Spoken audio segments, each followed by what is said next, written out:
Let us talk about the century-old credit union principle of self-help. From the very beginning, the founder of credit unions, Friedrich Raiffeisen, emphasized credit unions must not confine themselves into granting loans. Their role is to improve the moral and physical values of people and their will to act by themselves. This is a strong message. Let us now see how we can apply self-help principles in our daily lives. Number one is moderation. Most financial troubles are avoidable by living within our means. A good way to apply this is to avoid debt and buy items we can afford. Second is reasonableness. All choices made should be justified by ethics and social norms. It also means we should obey the law and treat others with compassion and justice. One very good example is paying our loan on time to our credit union. By doing this, we are not depriving other members access to loans or to their savings. The third is resilience. It means developing the strength and the resources to survive. I will further explain resilience by giving you some examples on how we can practice it. Number one, resilience to changes in material circumstance. This is achieved by having enough savings to cover expenses in times of crisis. Here's what we need to do. Number one is build our savings equivalent to at least 6 months of our family expenses. Number two, having enough insurance. And number three, engage in long-term planning. Long-term planning might include a will and life insurance so your family will be taken care of should anything happen to you.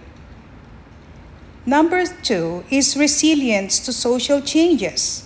This can be achieved by developing a sense of inner peace and emotional intelligence or quotient.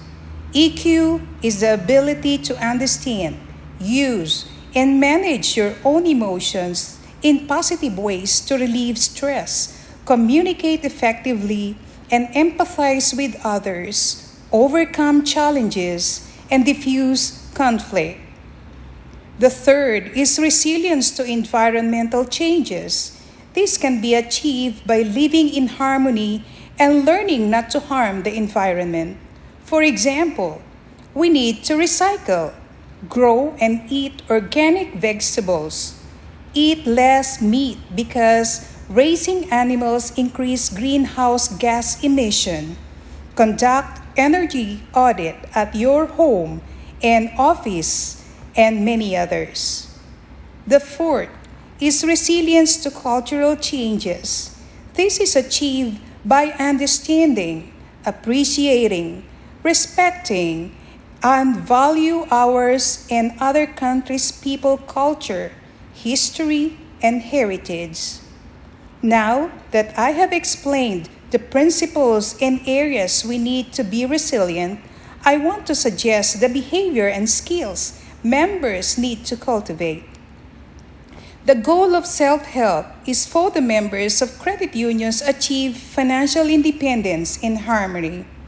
Through the credit union member education, these are the skills and behaviors our members need to acquire.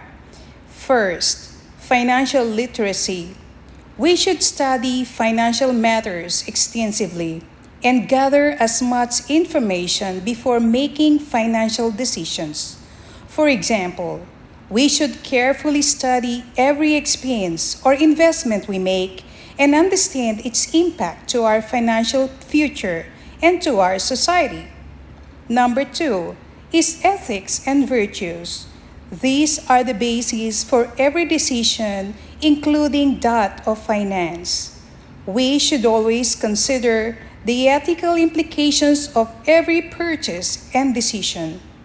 The third, clear goals or life aspirations. This serves as the foundation of every individual. An example is that parents make sure their children the best education possible. What I have just explained are the things our credit unions should be educating their members. And so, the next is how credit unions can support members in applying self help in their lives. Credit unions need to ensure range of financial products are offered to achieve members' goals.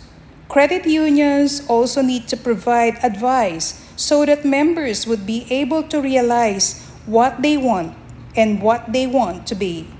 Always remember, a financially literate and ethical membership is the foundation of a safe and sound credit union.